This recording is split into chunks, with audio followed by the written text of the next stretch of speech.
Bapak Ibu Saudara yang terkasih, biarlah segala pujian itu hanya bagi Tuhan. Sebab Dia pencipta hidup kita. Sebab Dia yang memiliki seluruh hidup kita.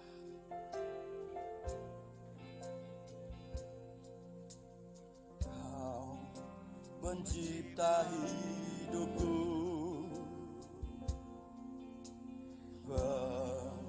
pemelihara jiwaku.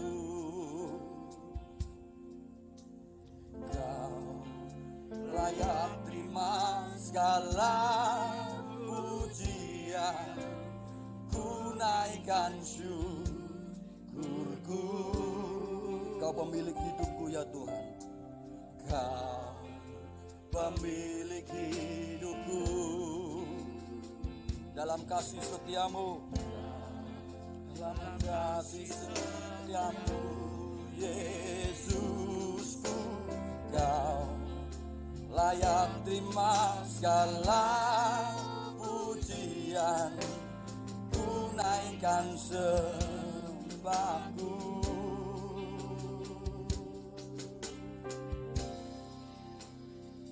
Segala pujian dan syukur bagimu, Allah yang mulia, kuduslah namamu. Kaulah yang awal, yang akhir dari segalanya. Yesus, Kaulah pujian bagiku. Engkau pecinta hidup kami ya Tuhan.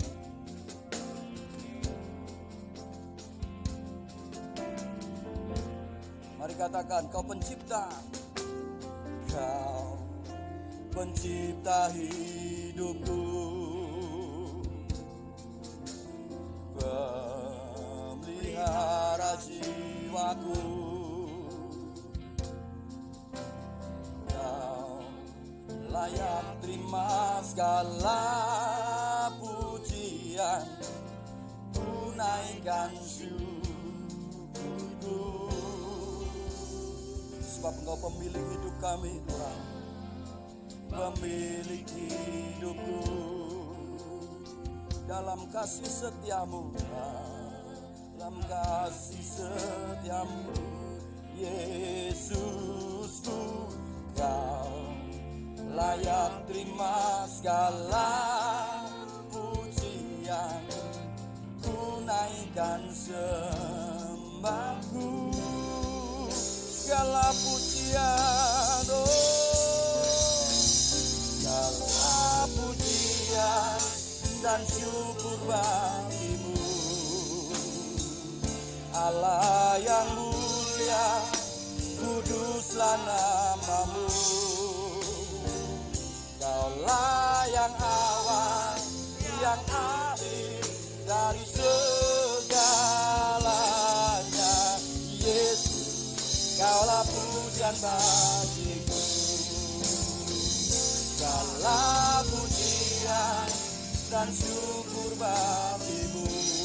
Kiralah batakan nama Yesus, kiralah batakan.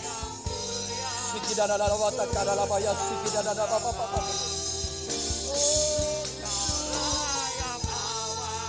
Dan yang akhir dari segalanya. Yesus, Kaulah pujian. Mari kita bangkit berdiri bersama-sama. Sebab Engkaulah Tuhan yang memiliki hidup kami. Ketika Engkau selamatkan kami Tuhan, ketika Engkau tebus kami Tuhan, hidup kami ada di dalam Engkau.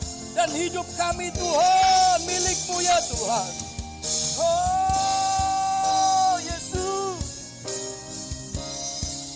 Dan Engkaulah segala pujian dan syukur hanya bagi-Mu selama-lamanya. Tidak ada yang lain. Segala pujian, segala pujian dan syukur bagi-Mu, Allah yang mulia. Kuduslah namamu ya Tuhan, yang akhir dari segala pujian. Sekali lagi segala pujian dan syukur bagimu. Kiralah tak ada bayar segala.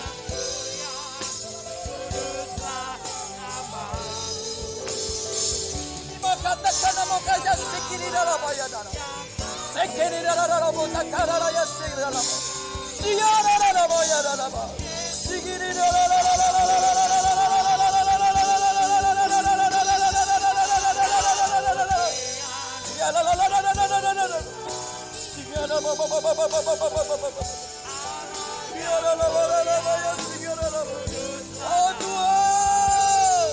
Hati kami tidak tahan menikmati cobaan-Mu ya Tuhan. Ini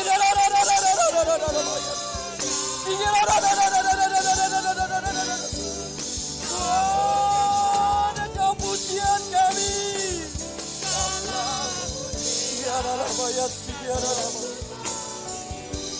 Kau Allah yang mulia, kuduslah nama-Mu. Yang awal, yang akhir dari segalanya. Yesus, waktu kami berkata, oh Yesus, Kaulah yang awal, yang akhir dari segalanya. Yesus, Kaulah pujian bagiku. Kaulah yang awal, yang akhir dari segalanya. Yesus, Kaulah pujian bagiku. Mari kita beri tepuk sorak bagi Tuhan. Muliakan nama Tuhan. Dari hati kita memberikan kesungguhan bagi Tuhan.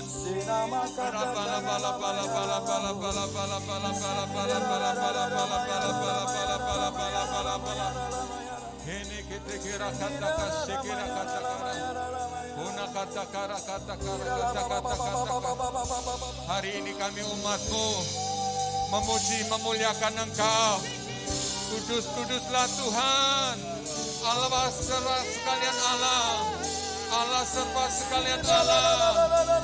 Sujud syukur pujian bagi Engkau, sujud syukur pujian bagi Engkau. Kirana malabase.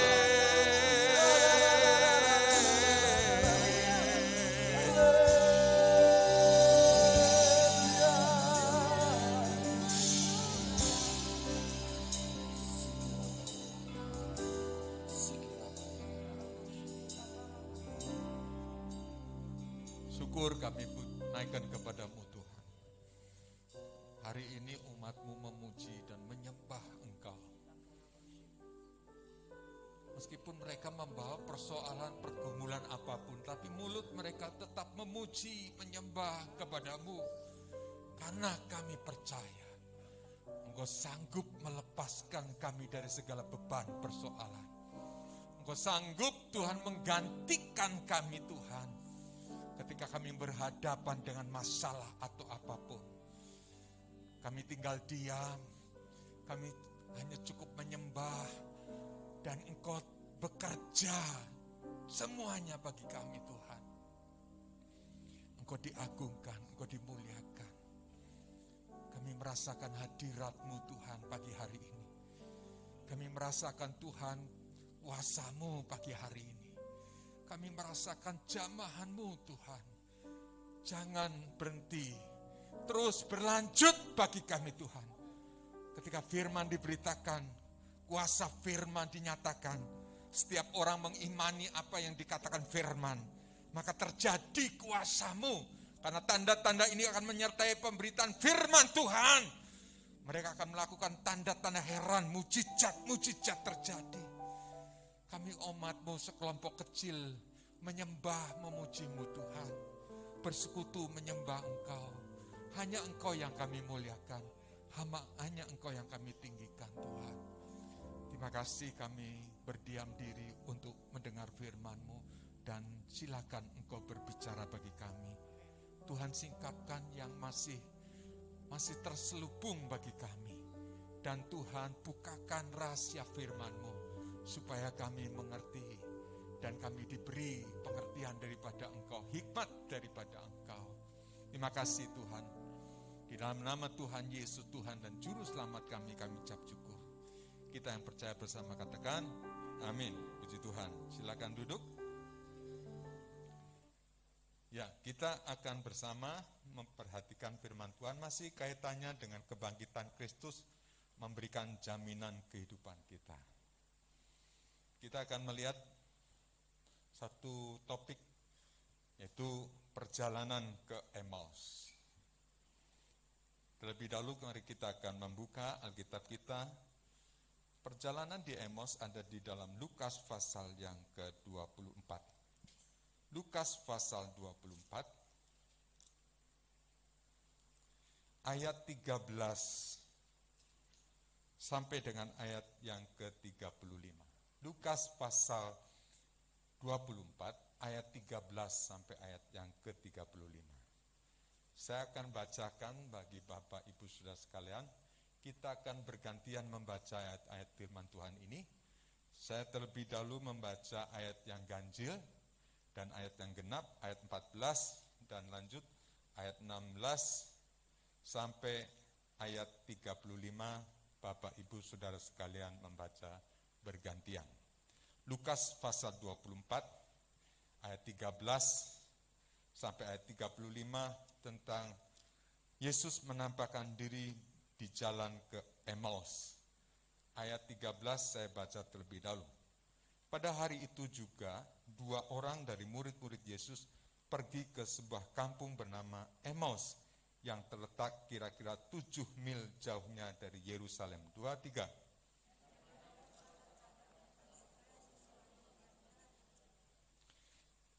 Ketika mereka sedang bercakap-cakap dan bertukar pikiran, datanglah Yesus sendiri mendekati mereka lalu berjalan bersama-sama dengan mereka. 2, 3.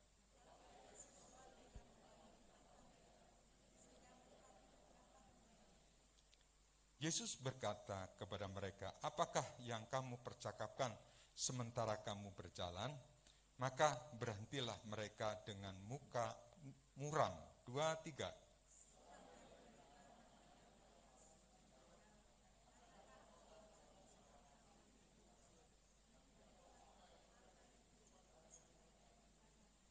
Ayat 19, katanya kepada mereka, apakah itu? Jawab mereka, apa yang terjadi dengan Yesus orang Nazaret?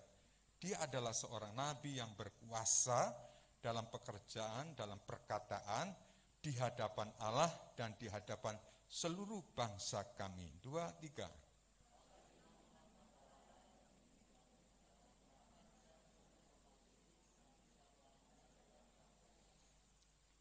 Padahal kami dahulu mengharapkan bahwa dialah yang datang untuk membebaskan bangsa Israel. Tetapi sementara itu telah lewat 3 hari sejak semuanya itu terjadi. 2, 3.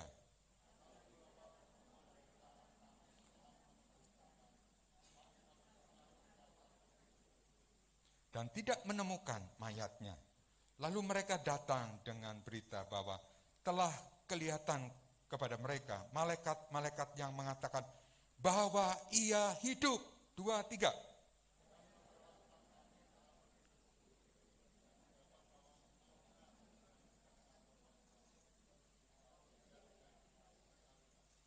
Lalu ia berkata kepada mereka, hai kamu orang bodoh, betapa lambannya hatimu sehingga kamu tidak percaya segala sesuatu yang telah dikatakan para nabi. 2, 3.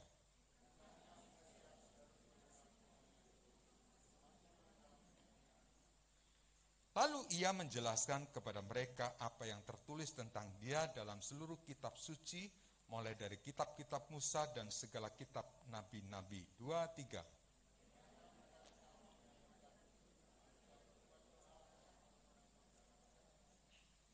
Tetapi mereka sangat mendesaknya, katanya, tinggallah bersama-sama dengan kami, sebab hari telah menjelang malam dan matahari hampir terbenam. Lalu masuklah ia untuk tinggal bersama-sama dengan mereka. 2, 3.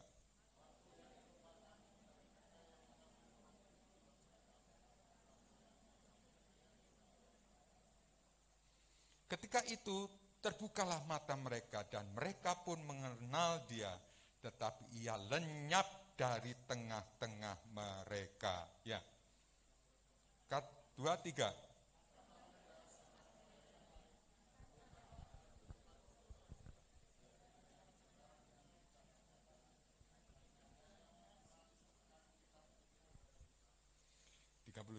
Lalu bangunlah mereka dan terus kembali ke Yerusalem. Di situ mereka mendapati ke-11 murid itu, mereka sedang berkumpul bersama-sama dengan teman-teman mereka.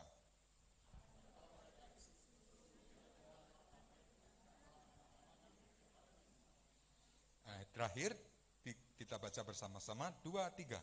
Lalu kedua orang itu pun menceritakan apa yang terjadi di tengah jalan dan bagaimana mereka mengenal dia pada waktu ia mecah-mecahkan roti. Puji Tuhan, diberkatilah mereka yang mendengar, membaca firman Tuhan, serta merenungkannya.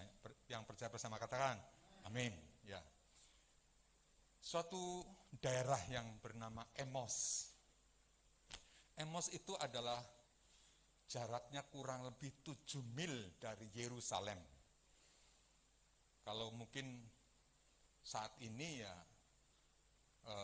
kurang lebih pasar besar sampai ke Kartosuro. Kalau saya hitung ya, kalau dari sini saya suka jalan ke Ngladak pasar besar sekitar 5 kilo. Dan dari sini kalau ke Kartosuro kurang lebih 6 kilo. Jadi dari pasar besar sampai ke Kartosuro 12 kilo. Kalau dihitung dengan hitungan kilometer maka ketemu 12 kilo. Satu jarak yang tidak terlalu jauh, tapi zaman itu kan pakainya transportnya ya kalau tidak jalan kaki, naik keledai ya. Hanya itu ya. Jarak yang mereka bisa tempuh ya kurang lebih 2 jam lah. Kalau kita jalan santai, jalan sambil ngobrol, 2 jam kira-kira cukup enggak? Cukup ya, 2 jam sampai 2 jam setengah lah. Dan ketika mereka dalam mengapa Emos cukup dikenal dan kita harus mengenal satu daerah Emos itu. Karena di Emos itu ada suatu cerita tentang kebangkitan Yesus, di mana Yesus menampakkan diri kepada murid-muridnya, ya, kepada Emos, kepada Kleopas dan satu murid yang lagi yang tidak dikenal, tidak tertulis di dalam Alkitab, ada bersama mereka. Dalam perjalanannya mereka kadang galau, kadang takut, kadang cemas. Karena apa? Di Yerusalem itu sudah menjadi berita center, semua orang membicarakan tentang Yesus. Karena itu 3 hari. 3 hari dari Yesus bangkit, ya. 3 hari setelah Yesus bangkit dari kubur. Ya. Yesus sudah bangkit. Tapi murid ini, Kleopas dan murid yang lainnya itu tidak mengerti, tidak memahami Yesus yang bangkit. Dia berjalan, menyusuri perjalanan, ya. Ketika menyusuri perjalanan dikatakan Yesus menampakkan diri pada mereka. Yesusnya sudah bangkit, Yesusnya sudah kalahkan maut, Yesusnya sudah naik ke sorga, Yesusnya sekarang menampakkan diri kepada muridnya, Kleopas. Ketika menampakkan diri kepada Kleopas, di sana dikatakan ada semacam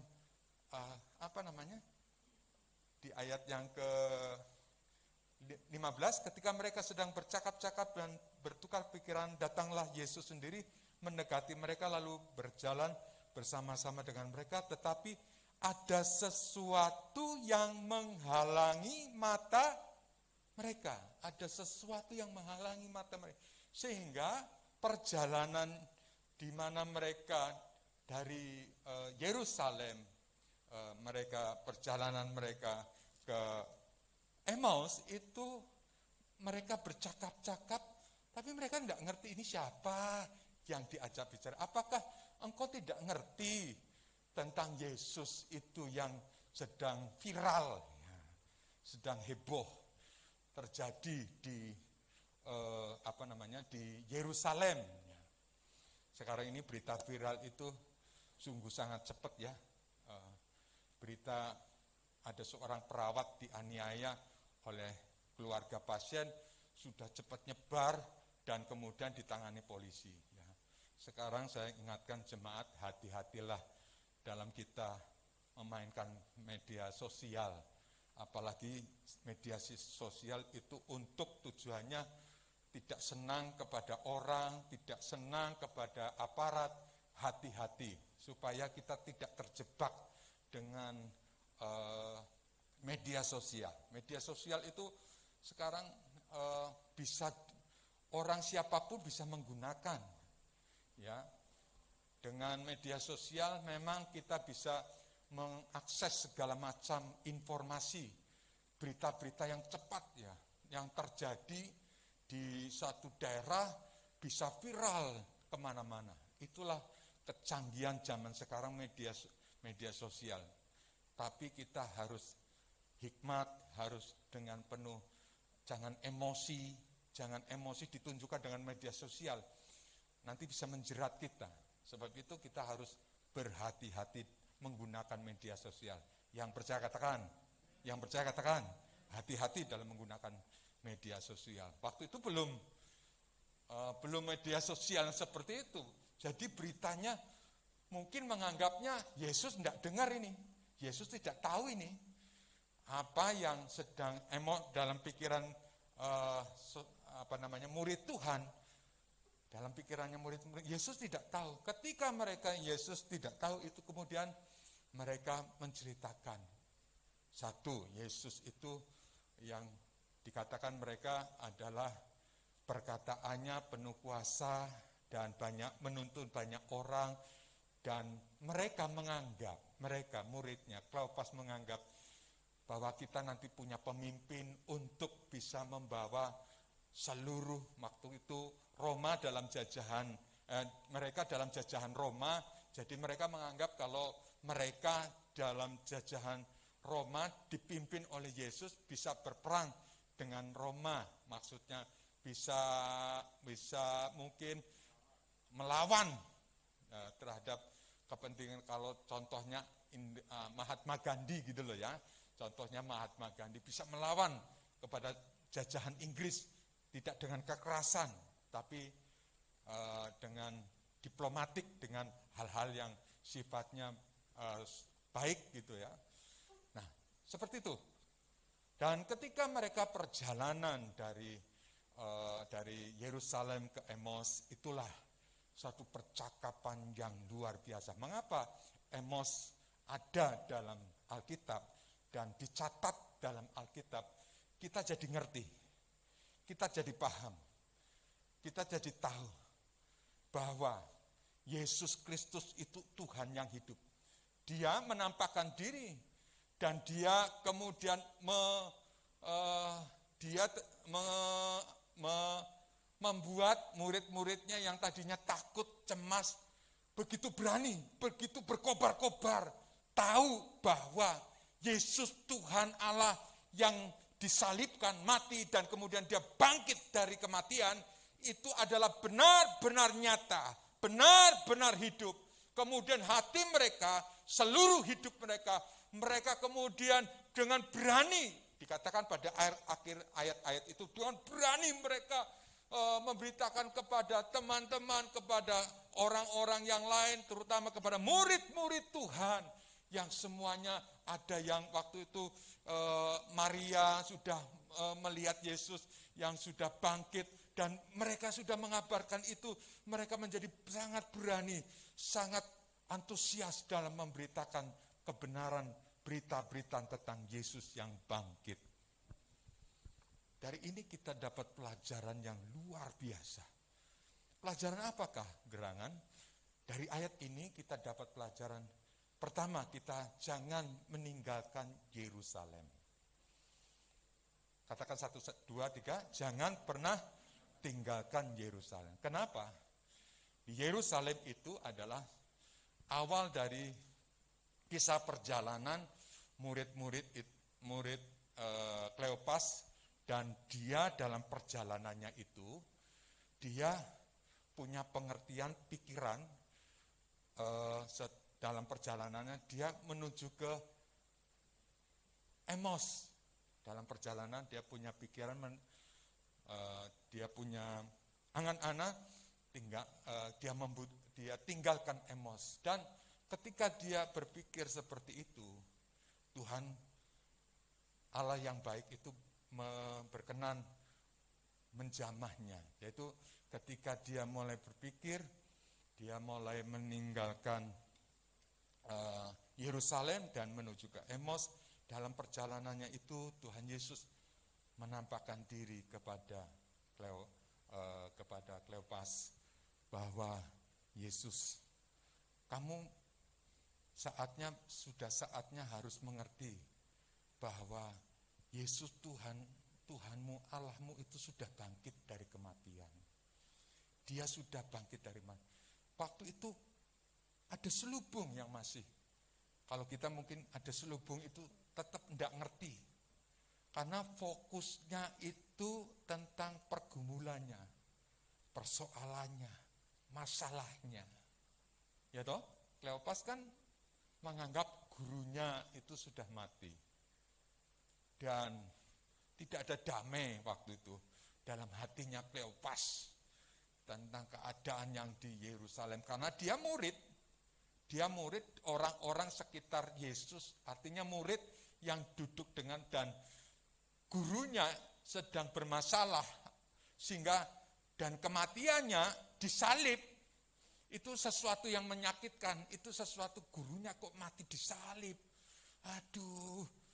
Dan kalau mungkin kita mungkin merasakan gitu ya, merasakan satu keadaan, satu kesulitan yang luar biasa. Tetapi kemudian Tuhan berbicara, jangan fokus dengan masalahmu, fokus kepada kebenaran kuasa Tuhan. Kalau kita fokus itu bicara tentang sesuatu yang kita lihat. Kita fokus kepada masalah, titik masalah. Masalah tidak bisa akan selesai. Tetap ada masalah, tetap ada problem, tetap ada masalah. Tapi yang saya yakin Tuhan Yesus hidup memberikan kemenangan bagi kita. Tidak ada masalah yang tidak diselesaikan Tuhan. Yang percaya katakan? Tidak ada masalah yang tidak diselesaikan Tuhan. Bagaimana menyelesaikan masalah itu? Bagaimana kita? Kalau kita belajar dari firman Tuhan, murid-murid ketika mereka di penjara, mereka di penjara di bawah pengawalan yang luar biasa, tetapi tangan boleh dipenjara, kaki boleh dipasung, tapi mulut tidak bisa dipasung atau di apapun. Mulut tetap memuji Tuhan.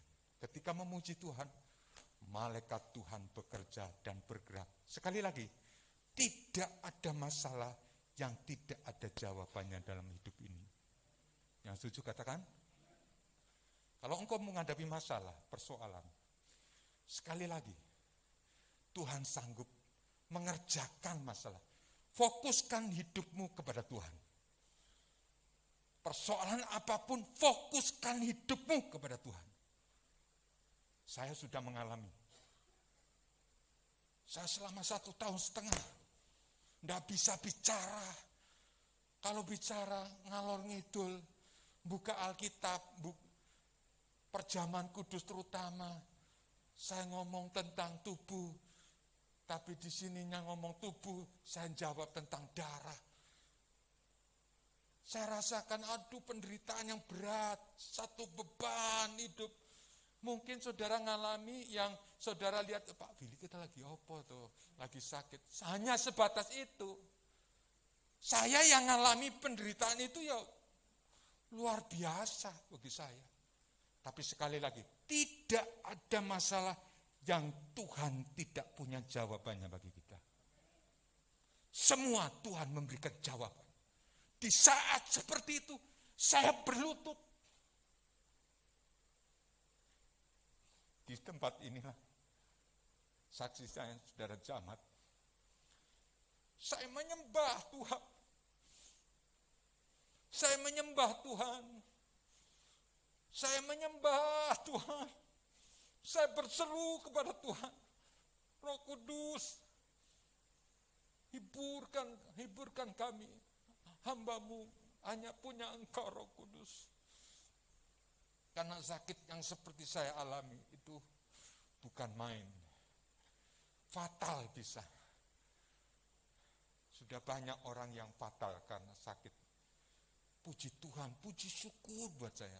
Saya bisa melewati sakit penyakit ini. Dan oleh karena kasih karunia Tuhan, Tuhan memberikan kesembuhan buat hidup saya. Sekali lagi, kalau Anda aminkan bahwa tidak ada penyakit yang menggerogoti hidupmu, yang terjadi begitu saja, pasti ada solusi masalahnya. Dan percayalah, Tuhan memberikan jawabannya buat engkau. Mari kita beri kemuliaan bagi Tuhan. Sekali lagi, fokuskan kepada Yesus Tuhan untuk menyembah. Fokuskan kepada siapa? Yesus menyembah. Ketika persoalan masalah selesai. Saya punya prinsip dan saya mengadopsi dari Jamat bahwa masalah apapun terjadi buat hidupmu, itu bicara masalah tapi ada jalan keluar. Pasti ada diberikan jalan keluar bagi kita. Kebetulan lewat hidup saya menunjukkan bahwa jalan keluar yang Tuhan berikan buat saya sembuh. Kebetulan, dan bukan kebetulan, rencana Tuhan bagi saya. Tuhan sembuhkan saya dari segala problem penyakit saya. Tuhan sembuhkan. Jadi ketika ada problem, pergumulan, jangan lari, jangan fokus hanya problem pergumulan. Fokuskan kepada Kristus. Fokuskan pada Tuhan. Dia yang ajaib, yang disembah. Saudara ingat,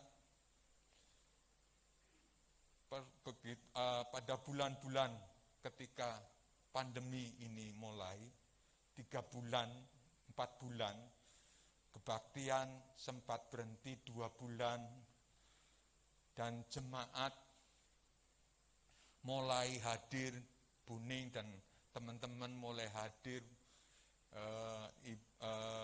bulan ketiga, bulan keempat, keadaannya seperti itu.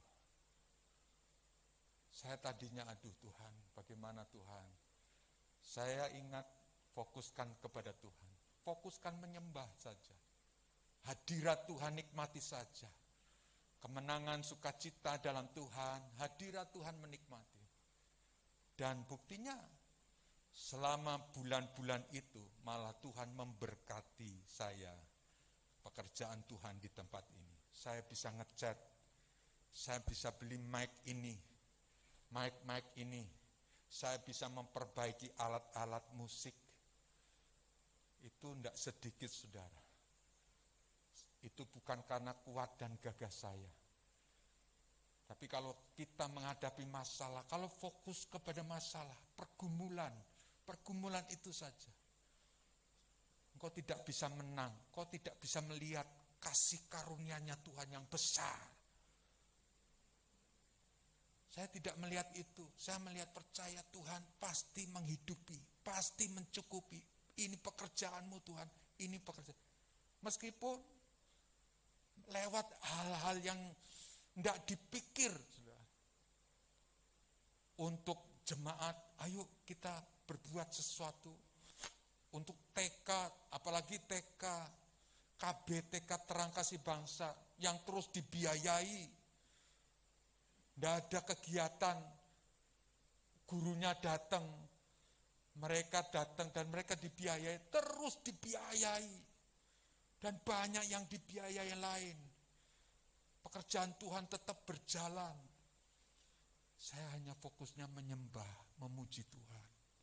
Kalau engkau fokusnya menyembah, memuji, mengagungkan Tuhan. Tuhan, kalau Pak Nason bilang, kita yang angkat tangan, pasti Tuhan yang membuat turun tangan atas kita. Selesai masalah. Selesai masalah. Bukan berarti setelah selesai tidak ada masalah. Masalah terus ada. Pergumulan terus ada. Pergumulan hidup karena kita masih dalam hidup. Hidup itu sudah jatuh dalam dosa. Dan dosa, ingat upah dosa adalah maut. Kita terus ada dan berada dalam dunia ini.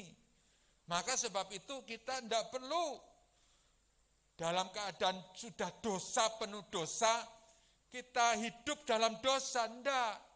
Kita hidup dalam kebenaran, kebenaran dalam firman, firman menerangi hati kita penuh syukur, penuh percaya, dan kita mengagungkan Tuhan dan memuliakan Tuhan dalam segala kondisi keadaan apapun. Saya katakan apapun kondisinya. Sembahlah Tuhan. Dia pasti turun tangan dalam hidup kita. Itu yang saya percaya.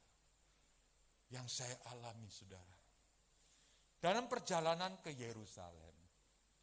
Kata Yerusalem setelah saya telusuri, saya cari. Yerusalem punya arti kata adalah Yarah Shalom. Jadi kata Yerusalem, Yarah Shalom. Shalom artinya mengarahkan, menunjukkan, mengajar, mengalir. Shalom, shalom itu apa? Damai, sejahtera. Damai, sejahtera, menjadi damai, menjadi lengkap, tuntas, aman, sentosa, kelimpahan. Kalau disatukan, menjadi artinya Yerusalem artinya pengajaran damai sejahtera. 1, 2, 3 kita katakan pengajaran damai sejahtera. 1, 2, 3. Ya, kita diajar dengan penuh damai, firman Tuhan berbicara, Roh Kudus berbicara, kita tutup Alkitab, kita menyembah, hati kita pasti damai, sejahtera, sukacita. Rasanya beban itu sudah diangkat dan kita tinggal melihat kacamata kita iman. Iman adalah dasar dari segala sesuatu yang kita harapkan dan bukti dari segala sesuatu yang kita lihat. Iman dengan iman, menyembah. Dan Tuhan lakukan dengan penuh dengan penuh luar biasa. Sebab itu, mintalah damai, sukacita, anugerah dari Tuhan. Supaya hidup kita, hidup saudara, selalu berkemenangan dalam Tuhan. Hidup ini pasti menghadapi masalah, pergumulan. Ya. Tapi Tuhan pasti bisa meluputkan kita dari, kalau seizin Tuhan. Ketika saya minggu pagi kemarin kan gerimis, hujan, saya berdoa. Dan kemudian saya, karena udah jam 3:30, nah saya nganter makanan dulu ke Papahin, ya supaya untuk bisa makan. Karena Papahin pagi-pagi pasti minum obat. Ketika saya berdoa, menyembah, saya tutup, Tuhan apapun yang terjadi dalam hidupku, aku tidak tahu. Tapi seizinmu pasti Engkau akan menjaga dan melindungi. Orang percaya Tuhan pasti menjaga dan melindungi. Dan ketika saya sudah selesai doa, saya keluarkan kendaraan dan saya pergi ke Kartosuro. Apa yang terjadi? Ketika saya tidak ingat nasihat istri saya. Kalau kamu ke jalan raya, ambilnya jangan jalan raya sini, karena sini nanti kalau ke Kartosuro motong jalan, ambilnya di Alila saja ke sana. Tapi saya tidak memperhatikan itu, saya pikir masih pagi, belum banyak kendaraan. Apa yang terjadi? Ketika saya posisi timur, lampu merah hijau, saya pikir belok, kan tidak ada tandanya larangan belok toh. saya belok dari timur, jalan turun, sana kan sudah lampu sininya lampu merah, sini yang terus lampu hijau. Mobil saudara, wah ngerem tuh, saya tengok, wah hatinya saya les gitu, belok gitu, persis di belakang saya mobil EPV, bisa ngerem, bisa nututi, dan yang motor di sebelahnya EPV ngerem, karena hujan. Saya berhenti dan saya bilang, Pak, makasih ya Pak. Ya udah Pak, terus saja Pak. Semua baik Pak, terus saja. Tuhan itu baik. Kalau seizin Tuhan, kita dilalukan dari semuanya, pasti Tuhan lalukan. Kalau seizin Tuhan, itu terjadi dalam kita. Kita pastinya sudah diberi shalom, damai dari Tuhan. Amin. Mas Joko sudah hati-hati. Di mana Mas? Di sana ya. Ketika hati-hati, truk kok nyenggol itu, pembatas jalan itu yang orangnya koyo milah-milih iki Joko ning kono ning tabrake ngono dubret. Terjadi sini patah. Ya sudah memang terjadi. Tapi Tuhan memberikan kekuatan. Tuhan memberikan kemampuan. Bahkan Tuhan sudah menyembuhkan. Bisa beribadah, bisa berbakti. Kita hidup ikut Tuhan. Harusnya lebih menyenangkan. Lebih percaya. Kita harus lebih yakin dalam Tuhan. Untuk itu, saya percaya dengan kuasa doa. Siapa yakin ada kuasa doa? Amin. Saya percaya dengan kuasa doa. Saya rindu jemaat punya antusias kuasa doa. Karena doa itu bukan sekedar menang, mulutnya nganga, 1 jam duduk, selesai, bar pulang, udah enggak dapat apa-apa, aku ora oleh apa-apa. Doa itu semacam pagar dari Tuhan. Doa itu hubungan kita dengan Tuhan. Doa itu kita bersekutu dengan Tuhan. Oleh sebab itu saya lewat mimbar ini, saya menginginkan gereja Tuhan, GBI Bait Kudus, gereja berdoa. Saya mulai hari ini katakan gereja berdoa. Karena setiap masalah apapun akan kita bisa atasi hanya dengan doa. Hanya dengan doa. Gereja bersekutu dalam doa. Doa pribadi kan bisa, tidak harus dengan ke gereja. Sekali lagi, panggilan gereja adalah bersekutu. Apa istilahnya, seperti Martin Luther teman, panggilan apa ya, Skulptura apa aja, panggilan berdoa, panggilan bersekutu. Sebab itu saya rindu lewat mimbar ini, saya berharap Anda punya kerinduan datang 1 jam, luangkan 1 jam untuk berdoa setiap hari Jumat jam 6 sampai jam 6:30. Nanti disediakan kursi yang memang tidak bisa duduk secara lenggahan di bawah, ya pakai kursi, ya. Tapi kalau bisa duduk, masa kita doa sampai Tuhan Yesus datang 15 orang terus. 15 orang. Saya punya kerinduan, saya punya hati, Tuhan, setiap doa ini dipenuhi dengan 100 orang. Amin. Amin.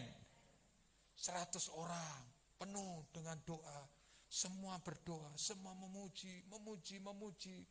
Dan Tuhan senang ketika disembah, dipuji umatnya. Tuhan bertata di tengah pujian umatnya. Tuhan terus bergerak dengan caranya Tuhan yang luar biasa. Ketika kita tidak ngerti, disembah.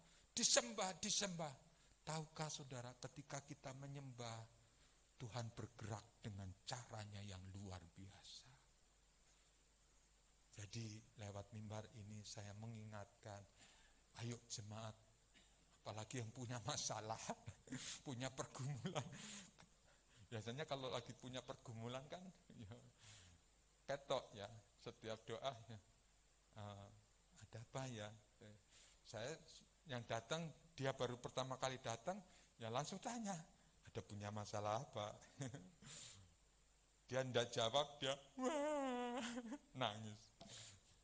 Kadang masalah itu bagus untuk melatih kita datang kepada Tuhan. Sekali lagi, kadang masalah itu baik untuk melatih kita datang kepada Tuhan dengan hati yang benar, dengan kebenaran Tuhan.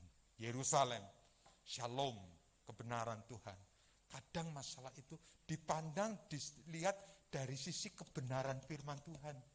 Kadang bagus masalah itu untuk kita cari Tuhan, menggandol pada Tuhan.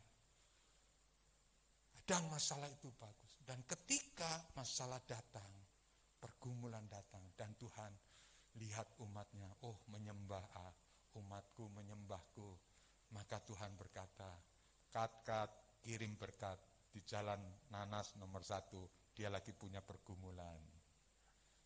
Yang percaya katakan, amin. Itu cara Tuhan. Oke? Kita baca bersama Ibrani 10 ayat yang ke-25. Buning baca Ibrani 10 ayat 25.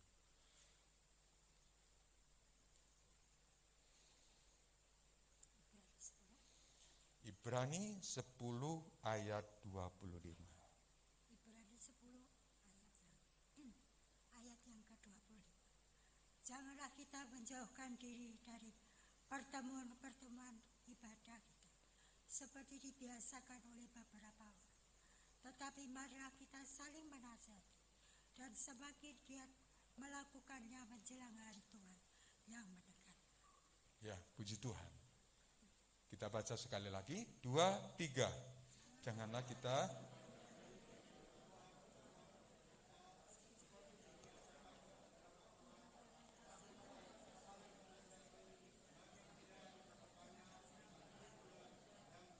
hari Tuhan yang mendekat.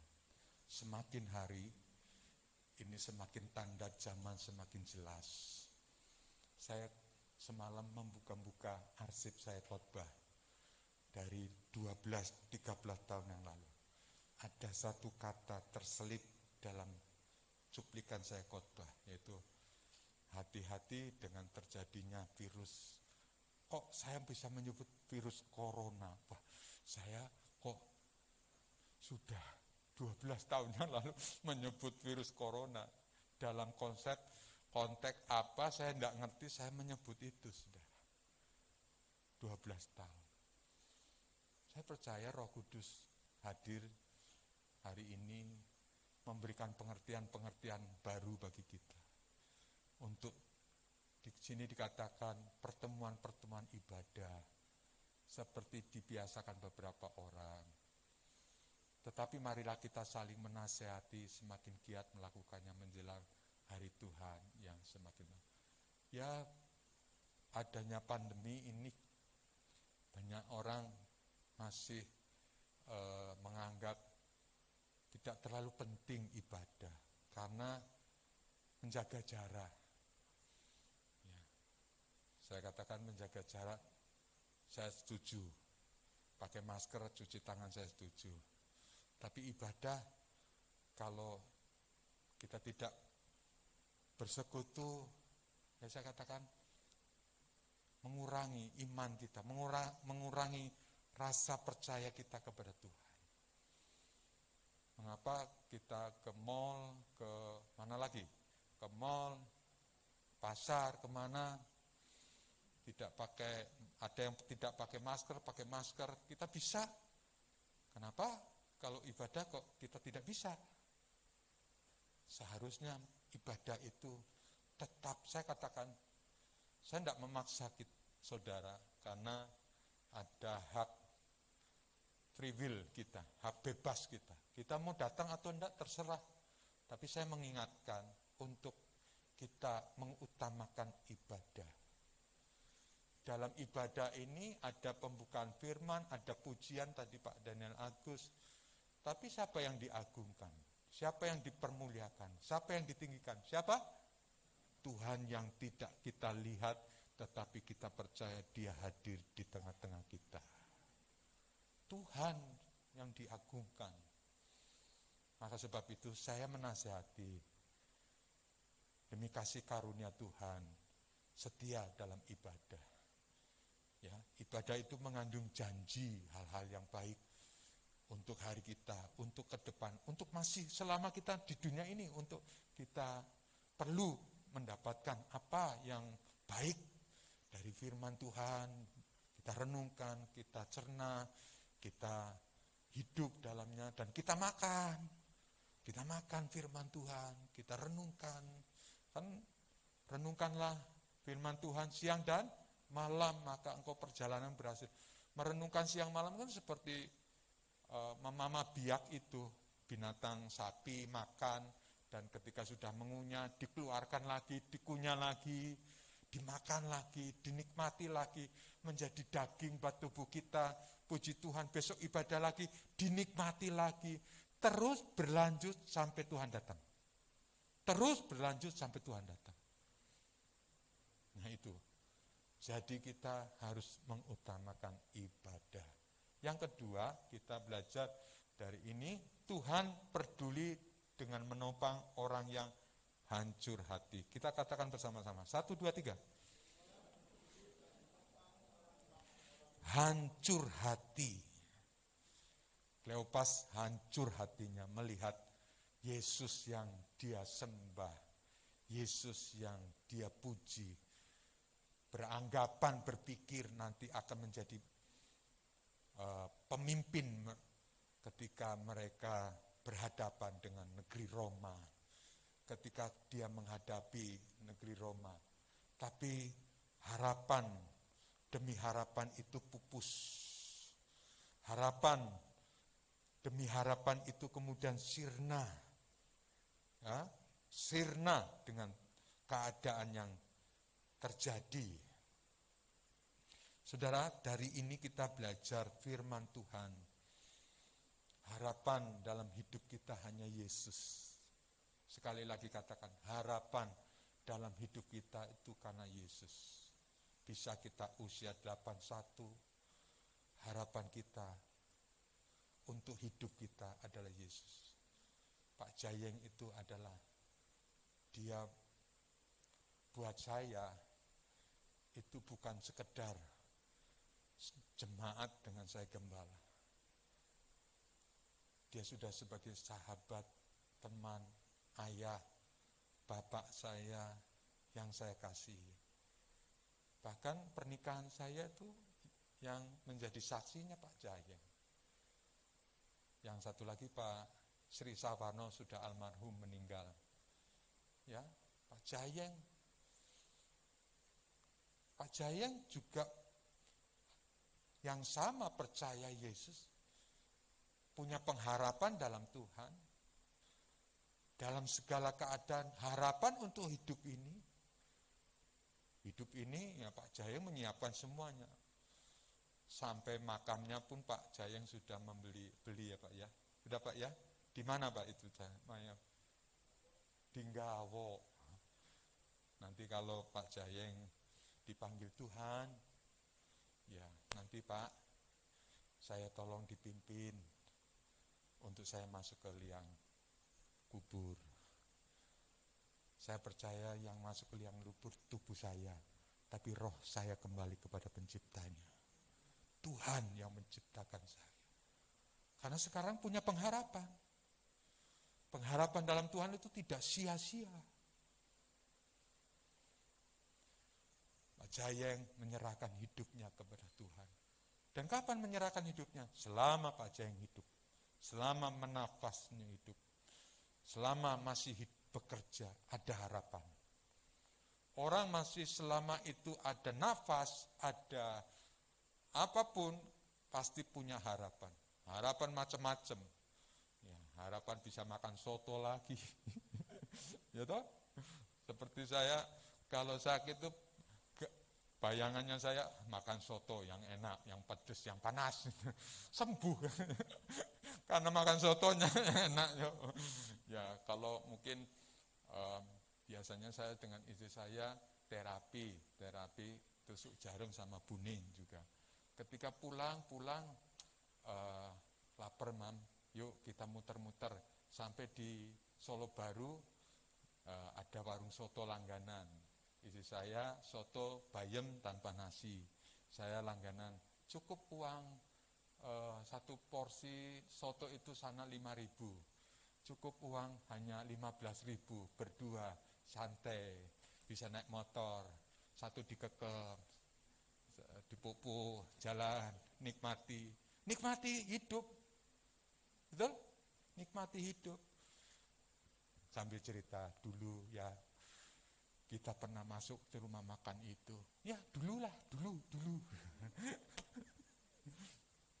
Jalan lagi, pengkolan di sini, Pak, dulu pernah jatuh di sini, ya dulu. Karena buru-buru kita pernah jatuh sini, nikmati.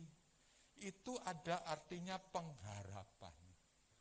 Selama saudara hidup, masih hidup, dikasih pengharapan dalam Tuhan. Ada orang yang sudah hopeless, tapi kalau memang Tuhan tidak mengendaki untuk dia kembali, ada harapan hidup, pasti hidup. Yang seperti saya juga pasti hidup, pasti sehat. Kalau hidup sih hidup, Mat. Pasti sehat. Hidup saya masih berguna, masih banyak hal, masih hidup.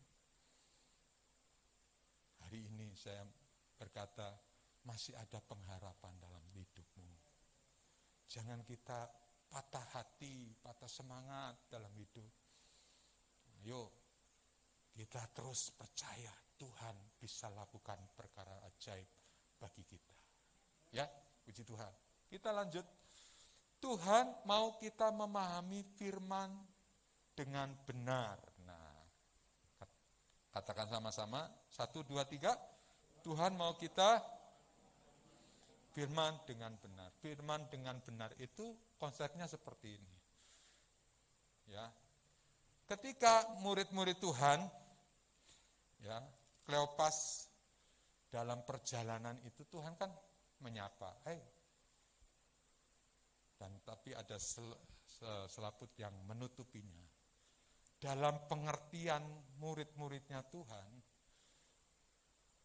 bahwa rajanya itu, Tuhannya itu menolong dia, yang seperti saya katakan tadi, melepaskan dia dari segala macam. Itu pengertian firman, firman Kleopas terhadap firman. Tapi Tuhan berkata enggak. Itu yang kadangkala kita berargumentasi. Ya, saya sering kali dengan Pak Rudi membicarakan apa tentang topik-topik yang masih hangat gitu, yang sedang tren di dunia YouTube. Saya katakan, bolehlah kita bicara, bolehlah kita mengungkap sisi-sisi kebenaran Tuhan. Ya, tapi jangan lupa kebenaran Tuhan itu ya apa yang aku imani, apa yang aku percaya kadang tidak dipercaya oleh orang lain, dan yang aku percaya itu hidup. Kalau sebatas orang percaya mengerti, ya monggo terserah. Tapi aku percayai, aku alami, aku yakini, dan itu percaya terjadi dalam hidupku. Iman itu fleksibel sifatnya. fleksibel. Nah, demikian juga kita hidup dalam Tuhan. Dalam Tuhan. Hari-hari ini kita mulai berpikir, ibadah yang baik, yang normal itu seperti apa? Dalam ibadah kita yang baik, yang normal, yang saya percaya berkenan kepada Tuhan, itu hanya ada dua. Ajaran sehat dan ajaran yang salah. Ajaran sehat adalah pusatkan kepada Kristus. Tidak mengajak atau membenarkan dosa.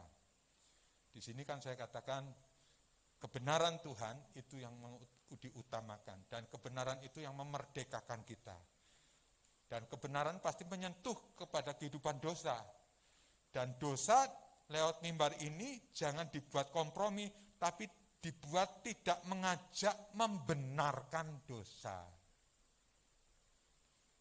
Sekali lagi, kalau dosa ya tetap dibilang dosa. Jangan dosa dibuat abu-abu gitu, sehingga akhirnya boleh gitu.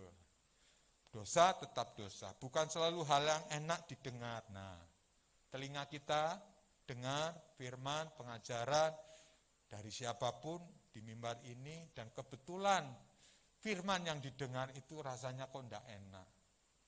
Saya katakan demi kasih karunia Tuhan, nikmati saja anugerah Tuhan bagi kita. Nikmati saja. Apapun yang orang ingin sampaikan, nikmati saja.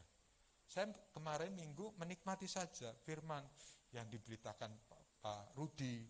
Ya, puji Tuhan, kasih karunia. Kalau saya dapatkan sesuatu, puji Tuhan, kasih karunia, anugerah Tuhan, amin, amin, amin. Ya, saya enggak ngomong kayak gitu, tapi saya tutup mulutnya, puji Tuhan, amin, amin. Nah, itulah pentingnya kita dalam pengajaran yang sehat, pengajaran yang baik. Memimpin pada cara hidup yang benar, konsisten antara perjanjian lama, perjanjian baru. Kita akan konsisten, perjanjian lama, kadangkala perjanjian baru, dan mempersatukan kita. Kita dibawa dipersatukan, dan satu lagi, hidup untuk berkenan kepada Tuhan. Hidup untuk terus berkenan kepada Tuhan. Sementara ajaran-ajaran yang salah, yang tidak sehat adalah penyembahan kepada individu. Kita arogan, merasa benar sendiri, yang lain salah. Memecah belah orang percaya dan menolak berita firman yang murni. Ya. Saya katakan untuk menyampaikan firman itu pergumulan, saudara. Ketoknya mung 1,5 jam bengak-bengok, tapi saya mempersiapkannya itu dengan doa supaya ketika antara jemaat dan saya di tengah-tengahnya ada Kristus. Saya tidak melihat untuk tujuannya mencemesi jemaat.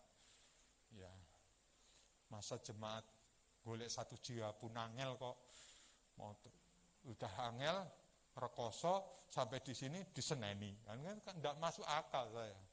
Tapi demi kebenaran Tuhan saya sampaikan yang ada di tengah-tengahnya adalah Kristus. Kristus menengahi dengan Roh Kudus, dengan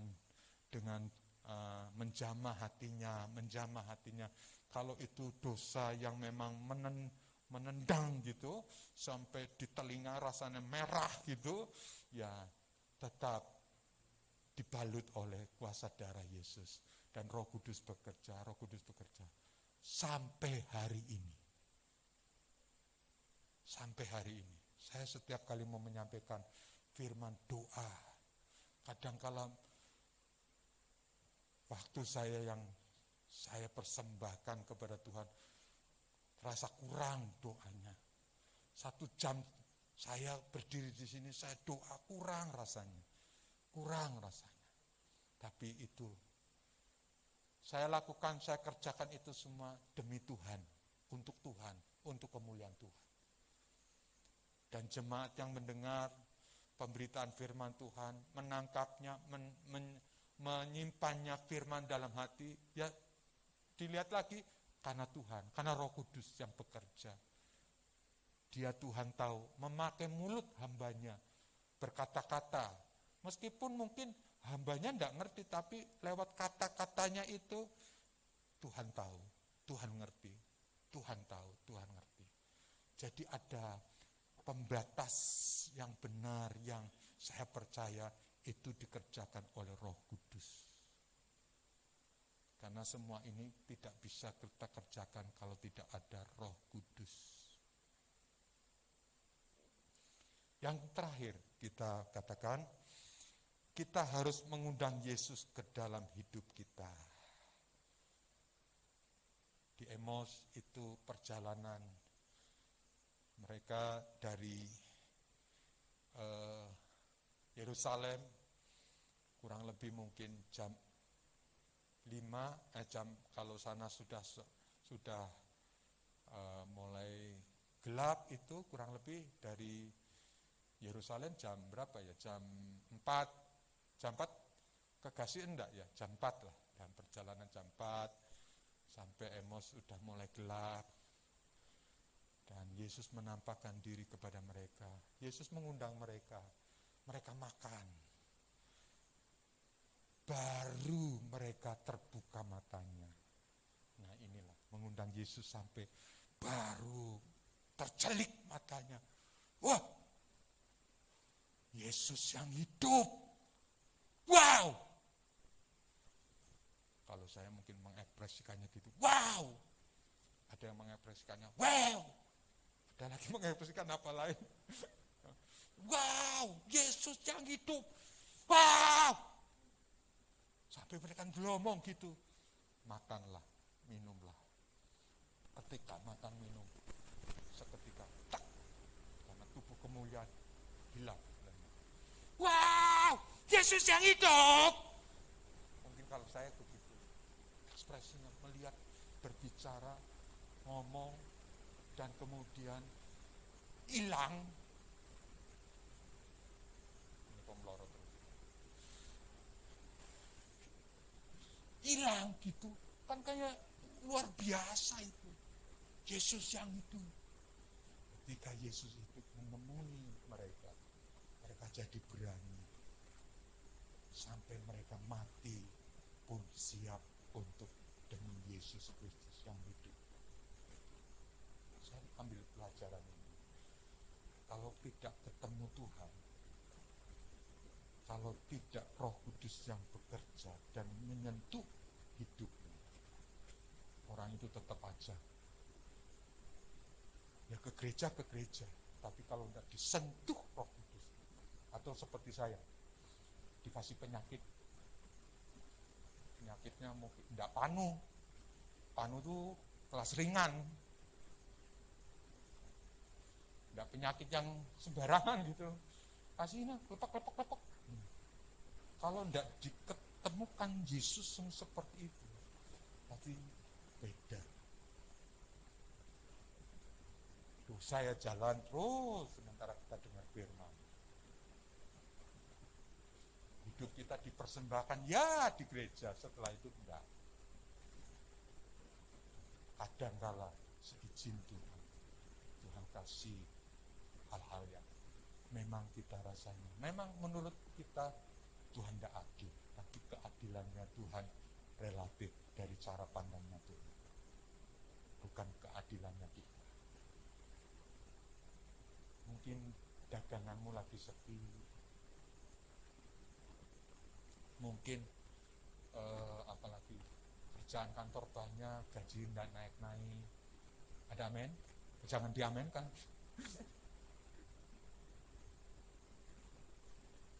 Mungkin kalau seperti saya, ya jemaat berkorban, tapi kadang-kala ada yang transfer, saya sampai nunggu-nunggu, kok tidak ada yang telepon ya. Nadanya kalau ada yang telepon kan ada yang ngirim. Begitu telepon, Pak saya kirim gas, wah kirim gas, kirim angpau gitu.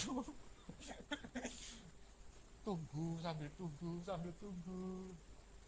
Saya kalau ada yang mengirimi berkat, saya langsung hampir istri saya jam berapa pun. Ada yang kasih berkat. Berapa? Tanda tanya. rahasia dapur. Berapa? Pernah bukan jemaat di sini ngasih 30 juta. Saya buka waktu itu pagi-pagi. Padahal saya sudah ngecek itu di bank jam 11 nggak ada. Jam 2 setelah doa saya telepon nggak ada lagi. Jam 4 tahu-tahu biasanya kan tabungan saya paling 2 juta, 3 juta. Jam 4 begitu 30 juta kan, sampai saya melongok. 30 juta apa salah ya? Saya ngomong lagi 30 juta. Saya ulangi tutup lagi. 30 juta. Wah, 30 juta. Saya ngasih tahu istri saya, enggak mau. Wah, mama gitu. Mam, 30 juta, 30 juta. Saking bangganya bunganya gitu. Saya ngomong kayak gitu. Dan kemudian esok paginya, karena memang butuhannya untuk tahu dibagi-bagi. Sampai hari ini saya bilang, saya masih minus. Tapi saya enggak takut. Tuhanku kaya. Yang percaya katakan, Tuhanku kaya segalanya. Tuhan bisa memberi yang kita mau. Asal itu kehendak Tuhan. Asal itu kehendak. Tuhan bisa beri segalanya yang kita mau. Jadi kesimpulannya, saudara. Kesimpulannya,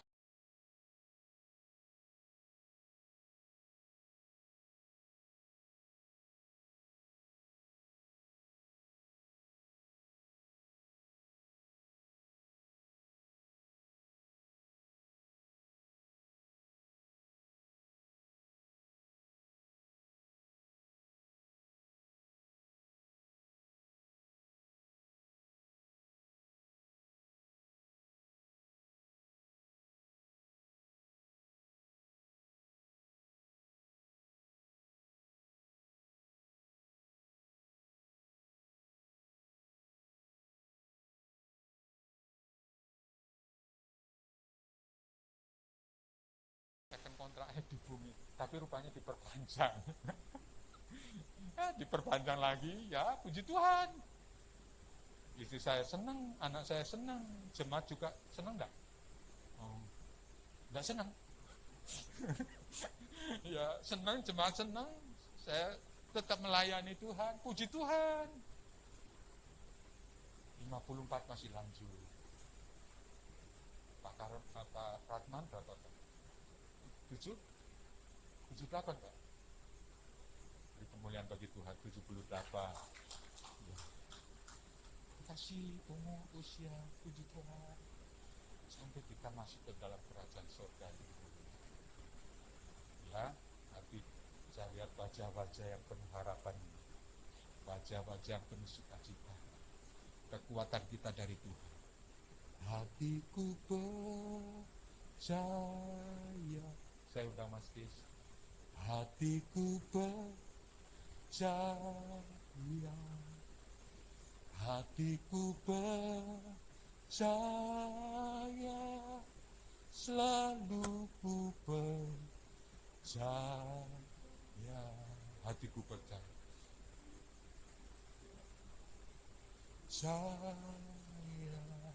Hatiku percaya. Percaya, hatiku percaya, aku percaya. Saat ku tak melihat, melihat jalanmu, saat ku tak mengerti rencanamu, namun tetap pegang janjimu, pengharapanku hanya padamu. saat ku tak mengerti, Saat ku tak mengerti melihat jalanmu,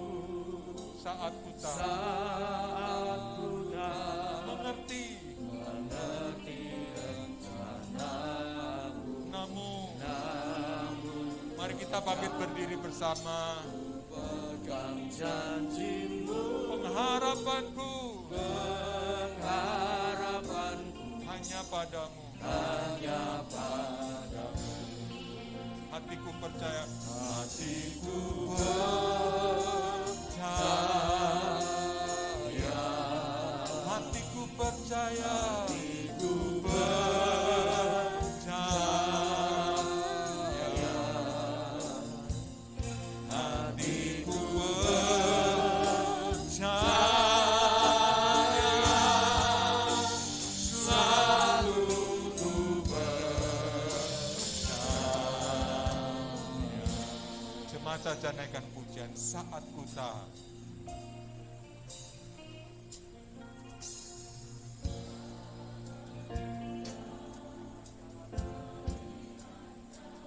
Rasanya jalan kita masih tanda tanya apapun. Apa seperti ini Tuhan? Kesulitan-kesulitan. Amin. Pengharapanku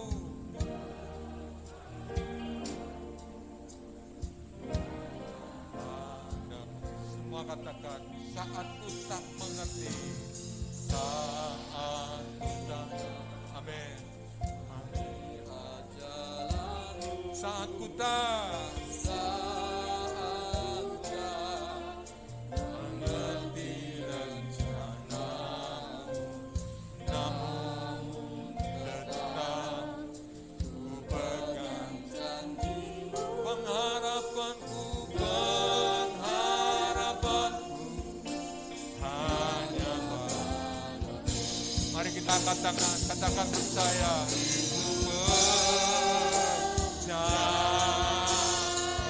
Hatiku percaya, hatiku percaya. Sambil menyembah. Hatiku percaya, selalu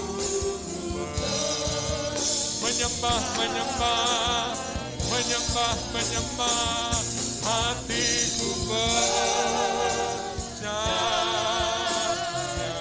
Hatiku percaya, hatiku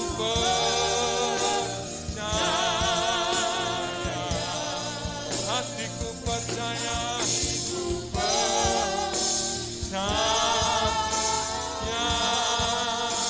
selalu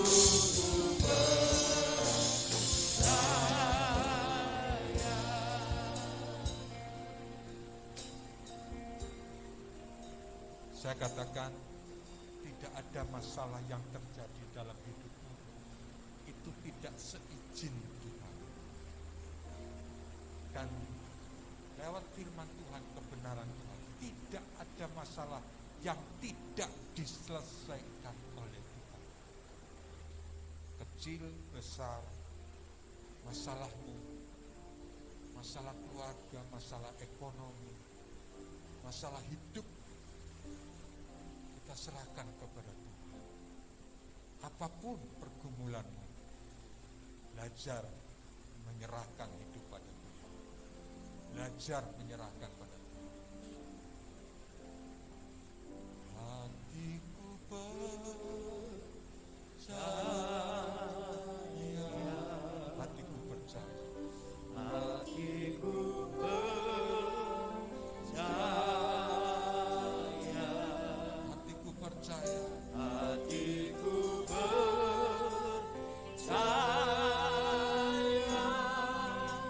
selalu ku percaya.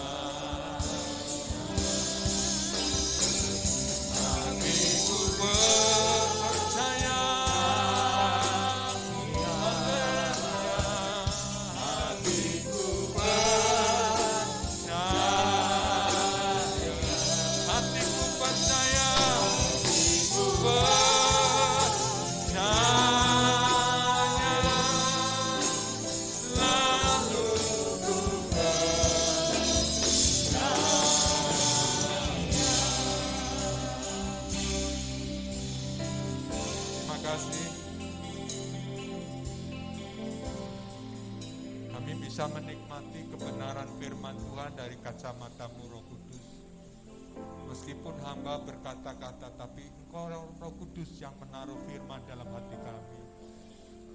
Roh Kudus yang menghidupkan firman. Roh Kudus yang membuat kami ditegur oleh firman. Tapi kami percaya bukan hamba-Mu yang berkata-kata untukku, tetapi karena Roh Kudus yang berkata-kata kepada kami. Terima kasih Tuhan untuk firman hari ini. Terima kasih selama hampir 1,5 jam kami ada di tempat ini. Kami dengar suara-Mu, kami memuji, memuliakan Engkau. Kami percaya Engkau disukakan Tuhan, dan Engkau sendiri yang melihat umat-Mu menaikkan pujian sukacita sebagai rasa syukur mereka atas berkat-berkat yang berkelimpahan bagi mereka. Mereka akan kembali ke rumah mereka, kembali dengan kesibukan pekerjaan, kembali dengan aktivitas mereka. Selama hari Sabat, hari perhentian diperhatikan, maka umat-umat-Ku, Tuhan menyertai engkau, memberkati engkau, diberkati engkau susu madu hidupmu, diberkati engkau dengan perlindungan penjagaan dari Tuhan, diberkati engkau dengan anak cucu yang bersuka cita dalam Tuhan dan tetap sehat dalam Tuhan. Terima kasih Tuhan, karena Engkau ajaib bagi kami. Mari kita angkat kedua tangan. Dalam nama Allah Bapa, Yesus Kristus Tuhan dan Roh Kudus, berkat damai sejahtera, sukacita menjadi milik-Mu, dan tidak ada dalam hidupmu, tidak ada dalam hidupmu kutuk apapun. Kutuk sudah dipatahkan oleh iblis, dan dalam nama Tuhan Yesus engkau hidup dalam kebenarannya Tuhan. Terima kasih, hanya dalam nama Tuhan Yesus, Tuhan dan Juru Selamat kami, kita mengucap syukur semua kepada Tuhan.